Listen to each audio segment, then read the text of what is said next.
Chapter 15. The still waters glitter with red light, the pools and the drainage ditches gleaming with the descending sun. The spout of a moonwhite surfaces from a wide ride with a gurgle, its grey-pink snout caught up in a snorting laugh. You don't see what's so funny. You're hyper-alert to every curlew alighting on the mudflat, every swish of marsh grass. You startle as a rabbit rushes out of a hole. You're expecting the whir of engines, the march of boots, the clanking of Droot's new mech. Small wisps of cloud-like marsh gremlins float slowly past, streaming back to their nests for the night.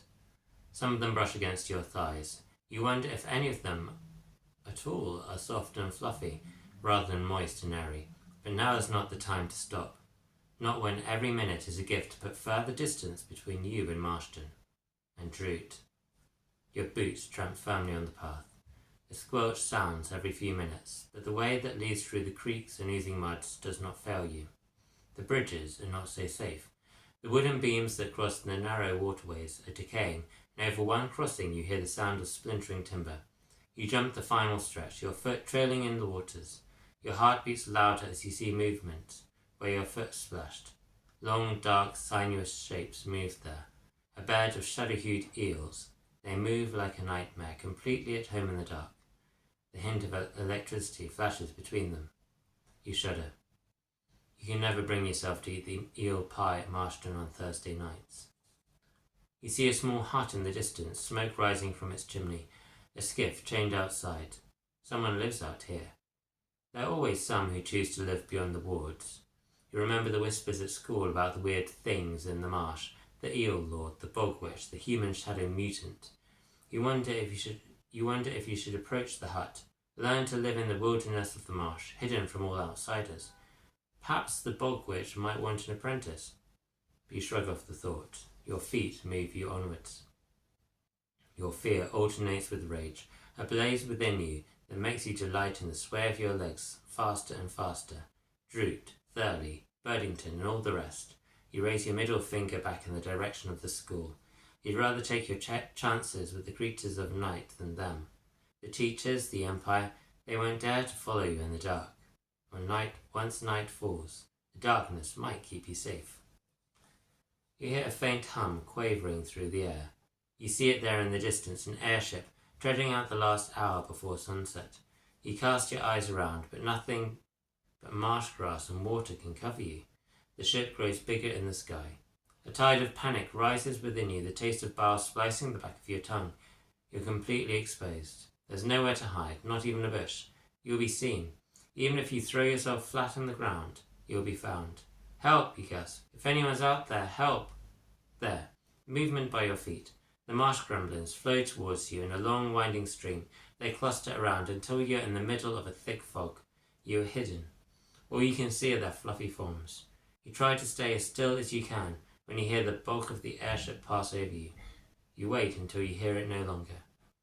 Thank you, you whisper, and the gremlins float away, back to their nighttime homes. You catch your breath to watch as the red disk of the sun disappears beneath the wide horizon. Sunset. Now the hours of terror begin. Now the hours of darkness start. Now the terrors are abroad. You look over your shoulder, but no demons roam. Only the glimpse of a short-eared owl flying low to the ground, its pale face bright against the darkening landscape. The sun's light echoes through the great dome of the skies above you, reflecting through the layers of the atmosphere. You wonder if it's the darkness of night rather than sunset that brings out the terrors.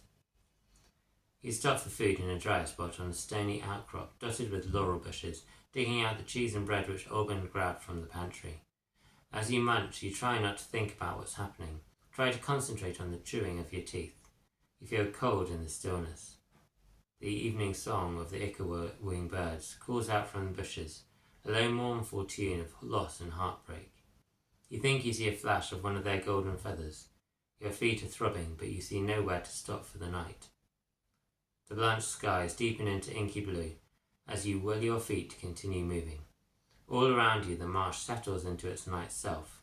The reeds and the water sound closer. The smells of mud and salt cling tighter. a bitten boom somewhere distant, a sound like breath blown across a bottle top, low and haunted. Everyone you have ever known will be within a protective boundary now. The wars would have sealed all across the country, in every town and village. They're all on one side of a locked door, you are on the other, alone, in the dark. You breathe out slowly, a long rattling exhale. You wonder how long you've been holding that breath. Darkness falls. It surrounds you. The fields and the trees and the mud have the textures of night, the shading of dark greys into black. But you can still see. Everything is distinct, everything is clear to you. The lights illuminate the marsh. High above, the moon appears almost full. You can't remember what that one is called, something about a type of monkey, a baboonin moon?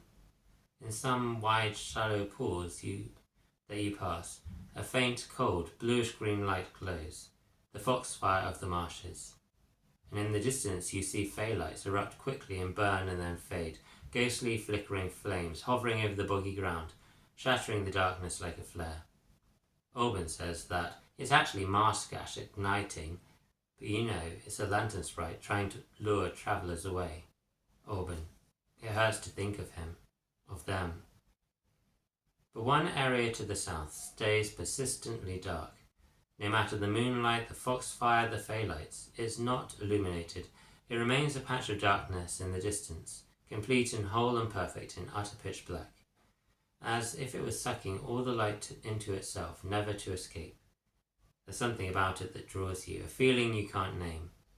Before you go further, your knee buckles swollen from the rapid march. You grip the joint, screwing up your face, your shoulders sore from the heavy bag straps. You can't go any further tonight. You find a clump of coppery gavotte trees on a small rise and push through the chiming branches to the centre, the high tinkling noise sounding in the still air. Behind them, you are hidden. With aching legs and sore feet, you take out the tent that Alban packed, cursing as you struggle to set out the poles and dig in the pegs. You are grateful to be inside, laying your weary body inside a sleeping bag. You immediately drift close to sleep. You wonder what Alban is doing, wonder what Poppy is doing, wonder if they managed to fool the teachers, fool the authorities, to keep them off your back as long as possible. You're woken through the hours of darkness by the calls of night animals. You awake with a jolt each time, afraid of the agents of the Empire, afraid of the sudden coming of the terrors, afraid of what the new day will bring.